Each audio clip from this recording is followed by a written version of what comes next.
Hi guys, कुठं आलोय बाई आपण? रानात. तू बघू पडला होता, तुला मी पळू नको म्हणले होते का नाही? बघ कसं जखम झाले, लागले का नाही हाताला? हा, तुला पळू नको म्हणले होते का नाही मी? हा, तिथं लागलं. कुठं पडलं बाळ माझा? तिथं पडली वय. तुला पळू नको म्हणले होते का नाही आंबाच्या महाग? हा बघा, गुरांच्या महाग पळते ती. उगाच येऊ नका म्हणलं तरी भेटते ती. आता पावसाचं वातावरण उठलंय बघा किती, तरी पण घरी जाई नाही ती. जावं म्हणते घरला. तर बाळा जावा घरला तुम्ही. पप्पा तर तिकडे गाई आणायला गेले तर जावा तुम्ही पप्पा संग. मग मी पप्पा घरी गेले की मग घेऊन येते. म्हणजे घरी एक जण लागते बाई बांधायला. जावा घरी, घरी जावा. हा, मी 2-2 घेऊन येते. जावा. नको तिकडे जाऊ, पप्पा इकडे येते. अजून घरला जाते त्या घेऊन येते त्या आंबाला. त्या तिकडून अजून तुम्हाला इकडे यावं लागतंय. बघा आमची सगळी गुरं बघा इकडे बघा आमची. असे आम्ही रानात आलोय गुरं राखायला. बघा हे आमचं दररोज 4 वाजल्यापासून 6:30-7 वाजतो. एक तर पाऊस नाही, हे हाय हे का असं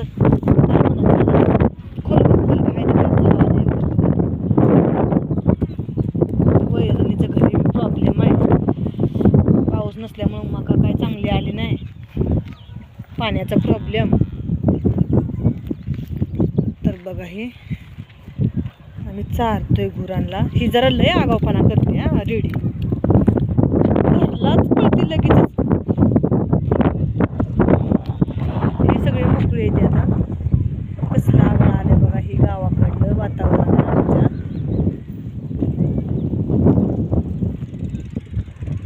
हे रिअल वातावरण आमच्या गावाकडील आहे. पोरं बघा तिथं तिकडे गेली. आता चालली त्यांच्या संग घरला. उगं पळते ती गवतात ना, कसं बी पळते ती, काय बी करते ती. पडलाय मग हाताला खरं आलाय दगड पळतोय बघा. तो दिसते का? फिकट दिसायला लागले. तो का इतके लांब माझ्यापासून. उगं पळते ती धाडा धाडा. कसं दादा पळतोय. दिसते का? पेंट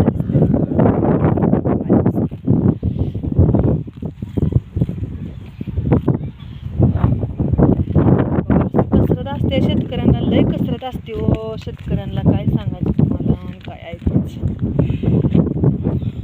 आता घरी जाऊन स्वयंपाक बनवायचा, परत त्याचं शिवून ब्लाऊज कटिंग करून ठेवायचं.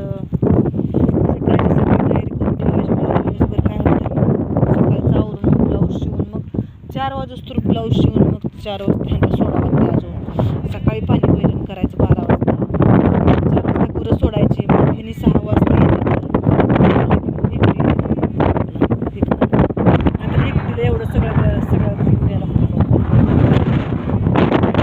गाईला नेलं तर हिचं कसं कालवा उठला. हिला बी जायचं. एक जण घरी गेले तर ह्यांचंच शेळी तर पळतच गेली.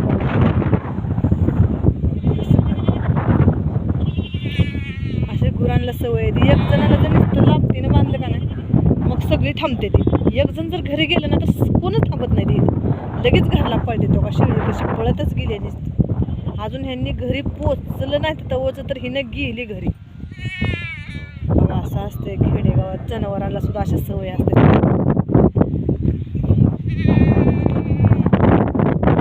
आहे का तुमच्याकडे वातावरण असं? बघा चला तर मग बाय सगळ्यांना. कसं वाटलं बघा आमच्या गावाकडील वातावरण नक्कीच सांगा. बघा कसं भारी भारी वाटतंय ना. त्या टायमाला तर लईच भारी वाटतं बघा. ते आभाळ आले मग ह्यांनी मुलं नको म्हणलं आता आभाळ येईल, लईच भरले. जाऊया घरी. पोरं संघ असते ते पोरं काय घरी मी आली म्हणजे की मग आता सडा आला होता पावसाचा, त्यात सुद्धा माझ्यापाशीच होता.